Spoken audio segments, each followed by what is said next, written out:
ਪੰਜਾਬੀ ਪੱਤਰਕਾਰੀ ਤੇ ਖੋਜ ਪਰਖ ਦੇ ਖੇਤਰ 'ਚ ਨਾਂ ਕਮਾਉਣ ਵਾਲੇ ਮਾਂ ਬੋਲੀ ਦੇ ਸੇਵਕ ਮੀਆਂ ਆਸਿਫ ਅਲੀ ਹੋਰਾਂ ਦਾ ਜੰਮਣ ਦਿਹਾੜ ਪੰਜਾਬ ਹਾਊਸ ਮਨਾਇਆ ਗਿਆ, ਜਿੱਥੇ ਉਹਨਾਂ ਦੇ ਚਾਈਵਾਨਾਂ ਭਰਵੀਂ ਰਲਤ ਕਰਕੇ ਢੇਰ ਦੁਆਵਾਂ ਦਿੱਤੀਆਂ। ਇਸ ਮੌਕੇ ਉੱਤੇ ਗੱਲਬਾਤ ਕਰਨ ਵਾਲਿਆਂ ਦਾ ਕਹਿਣਾ ਸੀ ਕਿ ਮੀਆਂ ਆਸਿਫ ਹੋਰਾਂ ਹਮੇਸ਼ਾ ਮਾਂ ਬੋਲੀ ਦਾ ਮੁਕੱਦਮਾ ਲੜ ਕੇ ਸਾਬਤ ਕੀਤਾ ਹੈ ਕਿ ਉਹ 5 ਦਰਿਆਵਾਂ ਦੀ ਧਰਤੀ ਦੇ ਵਾਰਿਸ ਹੋਣ ਦੇ ਨਾਲ-ਨਾਲ ਇਹਦੇ ਵਕੀਲ ਵੀ ਨੇ।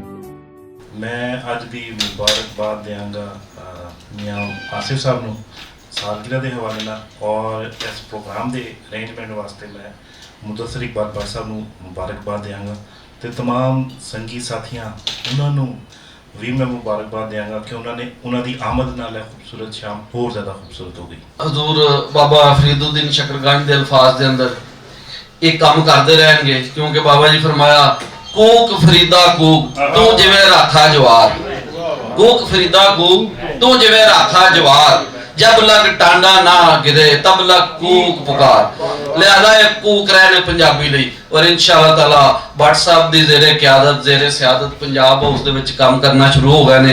पंजाबी दे वधावे लई काम होंदा रहेगा, दोस्त मौजूद ने ते मैं तुहानू जनाब एक बारी फिर जम्मण दिहाड़ दी ढेर वधाइयां ते लख मुबारकां। ਇਹਦੀ ਸ਼ਖਸੀਅਤ ਔਰ ਇਹਦੀ ਸੋਬਤ ਔਰ ਇਹਦੀ ਸੰਗਤ ਵਿੱਚ ਰਹਿ ਕੇ ਮੈਨੂੰ ਹਮੇਸ਼ਾ ਕੁਝ ਨਾ ਕੁਝ ਸਿੱਖਣ ਦਾ ਹੀ ਮਿਲਿਆ।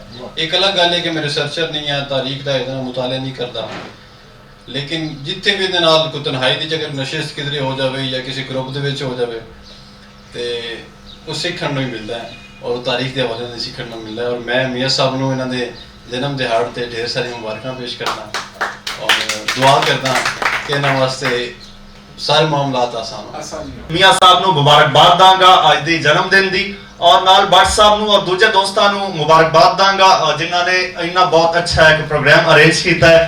तमाम दोस्तों का बहुत शुक्रिया और बहुत मुबारकबाद। ਸੱਜਣ ਬੇਲੀਆਂ ਆਖਿਆ ਕਿ ਨਵੀਂ ਨਸਲ ਨੂੰ ਮੀਆਂ ਆਸਿਫ ਦੀ ਪੰਜਾਬ ਸੇਵਾ ਤੋਂ ਸਿੱਖਣਾ ਚਾਹੀਦਾ ਹੈ, ਤਾਂ ਜੇ ਉਹਨਾਂ ਦੀ ਧਰਤੀ ਉੱਤੇ ਰਹਿਤਲ ਦੇ ਖਿੜੇ ਫੁੱਲ ਕਦੀ ਨਾ ਮੁਰਝਾਉਣ। ਜਿਹੜਾ ਪੱਤਰਕਾਰੀ ਦੇ ਵਿੱਚ, ਜਿਹੜਾ ਸਹਾਫਤ ਦੇ ਵਿੱਚ ਇਸ਼ਕ ਮੀਆਂ ਸਾਹਿਬ ਦਾ ਪੰਜਾਬੀ ਨਾਲ ਹੈ, ਉਹ ਮੈਂ ਇਸ ਪੂਰੇ ਸ਼ੁਭ ਵਿੱਚ ਕਿਸੇ ਹੋਰ 'ਚ ਨਹੀਂ ਵੇਖਿਆ। ਅੱਲਾਹ ਤਾਲਾ ਇਹਨਾਂ ਨੂੰ ਸਲਾਮਤ ਰੱਖੇ। ਇਹ ਬੋਲਦੇ ਬਹੁਤ ਅੱਛਾ ਨੇ, ਇਹਨਾਂ ਦੀ ਰਿਸਰਚ ਬਹੁਤ ਅੱਛੀ ਹੈ। ਬਾਜ਼ ਔਕਾਤ ਅਸੀਂ ਇਸ ਜ਼ੋਮ 'ਚ ਮੁਬਤਲਾ ਹੁੰਦੇ ਹਾਂ ਕਿ ਅਸੀਂ ਜਿਹੜੀ ਗੱਲ ਕਰ ਰਹੇ ਹਾਂ ਉਹ ਹਰਫੇ ਆਖਿਰ ਹੈ, ਲੇਕਿਨ ਤਾਰੀਖ ਦੇ ਮਿਆਰ ਦੇ ਉੱਤੇ ਜਦੋਂ ਉਹਨੂੰ ਪਰਖਦੇ ਹਾਂ ਤਾਂ ਮੀਆਂ ਸਾਹਿਬ ਦੀਆਂ ਗੱਲਾਂ ਦਲੀਲਾਂ ਅਕਸਰ ਸੱਚ ਸਾਬਿਤ ਹੁੰਦੀਆਂ। ਸਾਡੀ ਨੌਜਵਾਨ ਪੀੜ੍ਹੀ ਨੂੰ ਮੀਆਂ ਸਾਹਿਬ ਜਿਹੇ ਲੋਕਾਂ ਦੀ ਲੋੜ ਹੈ ਜਿਹੜੇ ਹਰ ਮਹਾਜ਼ ਉੱਤੇ ਉਹ ਕਮੀ ਦੂਰ ਕਰ ਸਕਣ ਜਿਹੜੀ ਕਮੀ ਸਾਡੀ ਤਰਜਮਾਨੀ ਕਰਨ ਵਾਲੇ ਸਿਆਸਤਦਾਨਾਂ ਨੇ ਨਹੀਂ ਕੀਤੀ। मैं मियाँ साहब की खेल कहांगा कि मर मर एक बिलावन शीशा मार वटा एक पर्दे दुनिया उत्ते थोड़े रह गए कदर शनास।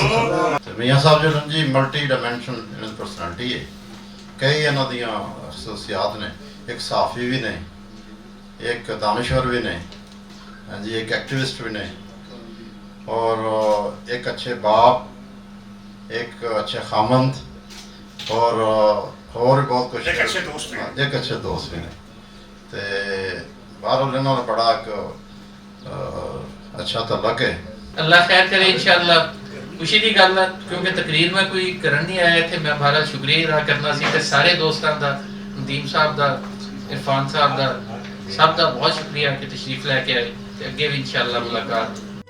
ਮੀਆਂ ਆਸਿਫ ਹੋਰਾਂ ਸਾਬਤ ਕੀਤਾ ਹੈ ਕਿ ਜੇਕਰ ਤੁਸੀਂ ਆਪਣੇ ਘਰ ਨੂੰ ਸੁਖੀ ਤੇ ਵਸਦਾ ਵੇਖਣਾ ਚਾਹੁੰਦੇ ਹੋ ਤੇ ਫਿਰ ਤੁਹਾਨੂੰ ਆਪਣਾ ਆਪ ਮਾਰ ਕੇ ਇਹਦੀਆਂ ਕੰਧਾਂ ਬੂਹੇ ਲਿਸ਼ਕਾਉਣੇ ਪੈਣਗੇ, ਭਾਂਡੇ ਟੀਂਡੇ ਆਪਣੀ ਆਪਣੀ ਥਾਵੇਂ ਸਲੀਕੇ ਨਾਲ ਰੱਖਣੇ ਪੈਣਗੇ ਤੇ ਪੰਜਾਬ ਹਰ ਪੰਜਾਬੀ ਦਾ ਘਰ ਹੈ। ਇਹਦਾ ਖਿਆਲ ਰੱਖਣਾ ਸਾਡੇ ਸਭ ਉੱਤੇ ਫਰਜ਼ ਹੈ। ਇਕੱਠ ਦੇ ਅਖੀਰ ਤੇ ਮੀਆਂ ਆਸਿਫ ਹੋਰਾਂ ਦੀ ਵਰ੍ਹੇਗੰਢ ਦਾ ਕੇਕ ਵੀ ਕੱਟਿਆ ਗਿਆ।